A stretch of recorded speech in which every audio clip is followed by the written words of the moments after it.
What up, everybody? It's iPadBeatmaking.com here today on Friday, February 19th, 2021, giving you some news you can use. Please hit that like button if you enjoy this video, as well as the subscribe button and the notification bell so that you don't miss out on the latest news, tips, tricks, sales, updates, beats, and more. Now, before we begin, I want to send prayers to my people out in Texas and all those who have been going through an unprecedented winter storm that left a massive freeway car pileup, pipes bursting in people's homes which led to in-home floods, snow which resulted in collapsed roofs, and so much more. And for those unfamiliar with Texas, it's generally a warm state with very mild winters, so snow at this level really isn't normal. And due to the infrastructure not being designed to support these conditions, which include frozen windmills, 4 million people were left without power at various times this past week. And we here at iPad Beatmaking send out our prayers and well wishes to all those who were affected by these winter storms. So with that said, this episode is going to be really short, straight to the point. So let's get to it. Let's start with the updates. First off, we've got Tone Booster's dual VCF with vastly improved CPU performance, responsive UI improvements to improve workflow on phones. New Rack AEV3 effects processor has been updated with a modified MIDI mixer module to send ranges 0 through 127 for mutes other than 0 and 1, and as well as other minor bug fixes. Transcribe Plus Slowdown Music has added a file loading spinner when tracks are loading, fixed the crash that could occur in some cases with Apple Music tracks, fixed the bug for recent files. EQ settings now persist when a track is closed and reopened later, as well as a new in-app purchase screen.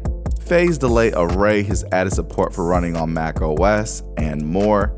And FL Studio Mobile has addressed an issue that was affecting users who were using iPhones and other devices where things were not lining up properly. So in this update, it fixes the touch coordinate issues on some older iOS devices. Tone Booster's Reverb has added a parameter labeled typo fix when plugin runs in text mode, fixed the numerical rounding issue for the shimmer mode that could cause minor artifacts, and UI drawing performance improvements. Mood Units now has the new free Waverly instrument, and it's available for download from the Mood Units store, and it is called the ESC, or the Electric String Choir. Heavily processed guitar loop sounding like something between a string orchestra and a heavenly choir, so if you have Mood Units, be sure to check that out.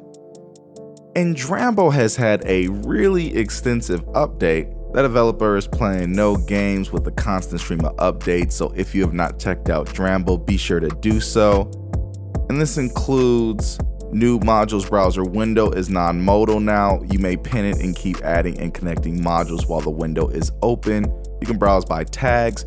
You can select audio units and samples when adding modules. They've also added support for multiple MIDI input-output ports, MIDI clock input and output synchronization, and full screen sequence view on iPads, new metronome settings, layer modules where you can connect modules between layers. The pattern length can be set down to 1 beat, and the phaser module feedback parameter is bidirectional now.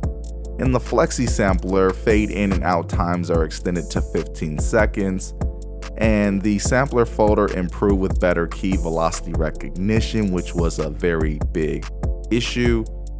And they've also fixed modulator on M1 Max, problems with sending MIDI notes to audio units while using piano keyboards on pads, as well as minor bug and stability improvements. So shout out to that developer. Be sure to check out Drambo, it's a great app.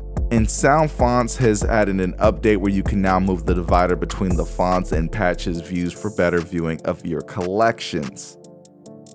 And those are our updates. And with that said, let's move on to sales.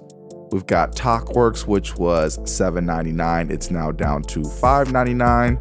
Soundmaster Custom Tube was $19.99. It's now down to $9.99. And Analyzer and Tuner AEV3 plugin was $5.99. It's now down to $4.99. So if any of those interest you, be sure to jump on those sales. And with that said, we're about to get out of here. Like I said, short and sweet. We hope you enjoyed this video, and if you did, please be sure to hit the like button, as well as the subscribe button and the notification bell, so that you don't miss out on the latest news, tips, tricks, sales, beats, reviews, updates, and more. And be sure to check out some of the best kits available for iOS at iPadBeatmaking.com. It's iPadBeatmaking.com. Peace.